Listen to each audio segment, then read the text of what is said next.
to have that power at least, so that the authorities, okay, are always keep that in mind, and that's in the that they respect that too as part of our constitutional law of the land, so that they we don't have them overstep their bounds too much. We don't get too draconian, okay, which is what these people, totalitarians and authoritarians, love draconianism. So it's a great thing to have this Second Amendment, even if you don't like guns, even if you choose not to own them. A lot of people choose not to own them. That's fine. It's nobody's business but your own. But ladies, I always, as an equalizer, yeah, baby, man, you know what? Yeah, guys, I hear what guys do to women. Oh yeah, sweetheart, you pack, man. You do what you want, girl. You protect yourself, man. You don't let some guy force himself on you, harm you, murder you. Hell yeah, man. Every woman in the world, that'd almost be law that they have to carry a gun.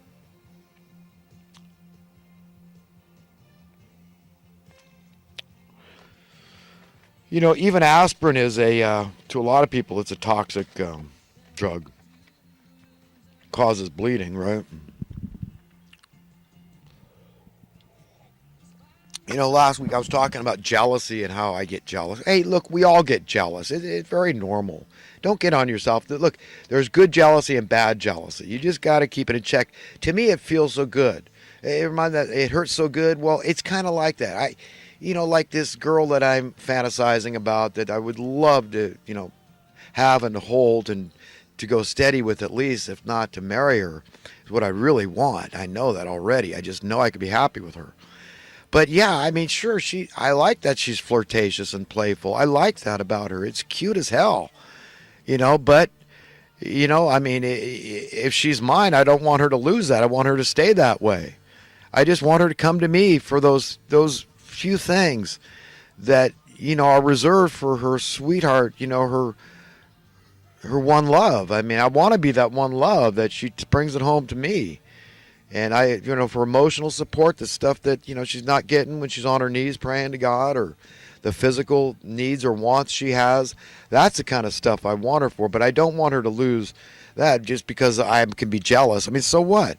It feels good. It actually feels good. I mean, it keeps you on your toes, guys, girls. I mean, that's okay. God is jealous. I mean, you wonder where you got it from. It's the most normal thing in the world that you feel jealousy. But there is envy and resentment. There's all kinds of evil jealousy too. That's not the good stuff to imbibe in, okay? I'm talking about the pure kind that feels good, hurts so good,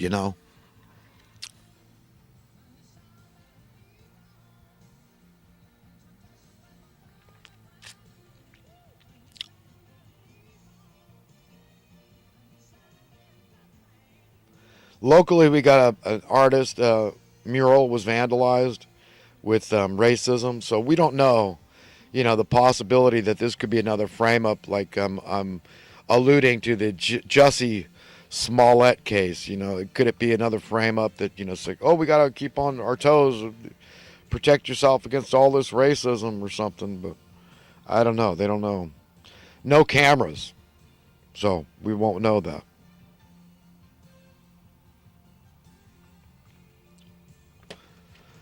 So yeah, this jealousy, it is a subjective term. There are absolute terms and then there are subjective terms. And that is definitely a subjective term, how you're using it. It can be good and it can be bad. It's certainly a gray area worthy of discussion. We got these uber rich televangelists. Man, these people are a repugnant lot, aren't they? God, they make me so sick to my stomach. I don't even want to try to remember names of these people. But these people are going to be punished most severely that misrepresent God and what he's like. Now, these are your prosperity gospel people, right? I don't know where the people donate these millions of dollars. They're flying around private jets and crap. Good God. I mean, good luck, friends. Locally, we got highway fatalities going on all over the place, and somewhere locally here. Some guy ran right into this whole family, their coach, their little mobile home, their trailer. They killed the whole family, the parents, and the little kid survived, but is in terrible shape. We got a woman that rear-ended some semi-truck out here on the highway, or was a guy maybe, but not paying attention, right? What's going on, man? Dead now. Kid in the back seat. We got Tiger Woods in the news. You know, it does. I'm not too impressed with his accomplishments. I mean, so what? He's a good golfer. Wow, that's going to save the world. But you know, it was nice to see his humility. He seems like a nice guy. So it's like that he's been through the ringer. See, that's what happens. I mean, a guy does a stupid thing like me and my first love, my first marriage is like I blew it, I screwed it up, and I would never ever do that again. And I feel like I came this close to salvaging it, and somehow that slipped through my fingers. But God, I would never do that again. It's like so far removed from the possibilities of how I would ever screw up my marriage if I ever get another chance. I just, don't ever sleep with another woman. It's not okay to have a mistress. It's not okay to fool around on your wife. It's not okay to be a polygamist. Okay, it's not okay. Whatever she says is not okay is not okay. Okay? It's as simple as that. I got a call from Frost Tad Atelier, this lady, the only metal forging place in this whole northern, about 100-mile radius in Sacramento, northern Sacramento. This woman, Ronnie Frostad, she runs this operation. Incredible bronze artist. She built a 14,000-pound bronze lion for a university back east. Incredible woman. I'm completely in awe of this woman. And she had her helper, her secretary, called me the other day and said that my project is ready. I'm having a cultivating tool made by her. So it's going to be a joint design effort on my part with my 40 years almost experience as a landscaper and her artistry involved. And I'm going to pick it up. The next time I get a chance to get down there, it's probably going to be a couple of weeks, but I'll share that design with you, and it's going to be beautiful. I absolutely know it. Now all I have to do is do the hard part, and that's the marketing. But I field tested this tool already, and it works great. It's, after 40 years digging in the ground, you get to know what you want. So it's not out there, and I'm going to try to make it out there because I know every landscaper on the face of this planet would want one just as the most rudimentary, basic implements that they keep with them. Absolutely certain of that.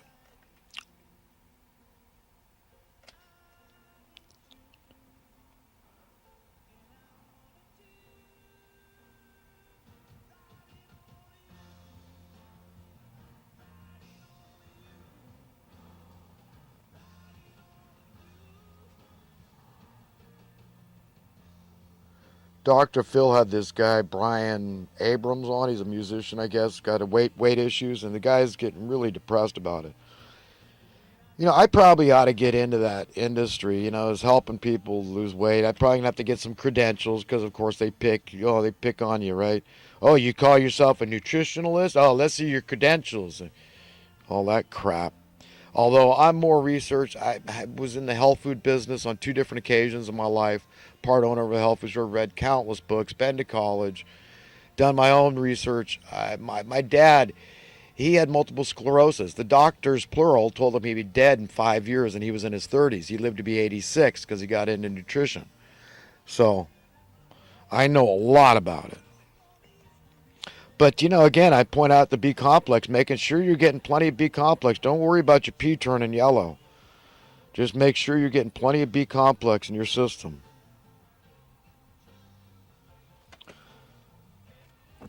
Plenty of clean water. And go hungry sometimes. Fast a little. Eat some really healthy meal and then just let it clean out. And then put some more healthy stuff on that. Clean out your blood. Clean out your body. You'll lose weight. Whatever. I wish I could gain weight.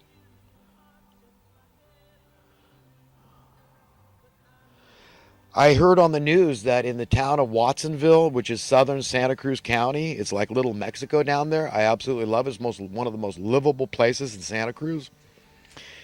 I got my former I guess, grandfather-in-law. It was my wife's grandpa on her mother's side, maternal grandpa. He was a Scottish immigrant. White as a driven snow, this guy. Tory was his name. But this guy lived in Watson. I visited him back in the 80s and with my kids, and uh, he loved Watsonville, absolutely loved Watsonville. And again, it's like little Mexico down there, just primarily Hispanics, Latinos, and whatnot, and a big farming community next to Salinas and all that. Another very livable. Monterey is nice, but it's a lot more white people than Monterey, more ritzy, and the Pacific Grove area and all that. But he in Santa Cruz he called a hellhole. Primarily white people in Santa Cruz, in a richer area, north of Watsonville. But he hated it there, but he loved being there with all the Latinos. I just found that interesting. That's been my observation too, is that that I think it has something to do with the family, how they value the family ties and roots, and they stick together better. It's in my family, we got that going on too. I like that, even though I guess you could call us mostly white, but my mom was a Dalmatian immigrant, and she had Mediterranean complexion. She kind of looked Latina. She was born and raised in Los Angeles, and but she hung out with a lot of Latinas, and she picked up Spanish. She spoke fluent Spanish, and I like them. I get along fine with the Latino communities. I like them better, to be quite honest. And it might sound racist against my own race, but again, I've got Indian in me, so I don't know what I am. I'm just, an American. We're a bunch of mutts anyhow. And my kids, I mean, they got plenty of Persian and Scotch in them to add to the Irish. And my dad's mother was fully Irish immigrant, O'Driscoll, and his dad was all Indian. So, my mom being Dalmatian, so I got those three, and then my kids got the Scotch and the Persian in them, and so we're just a bunch of mutts. That's what a good American is. It's kind of what makes us so smart, right? Is that we're kind of a mixture. It's good. It's good to have strange, right? Mix it up. I love this guy, Paul Craig Roberts, this economist that was an economic advisor during the Reagan administration. I forget his exact position, but I love that guy. He'd make a great president.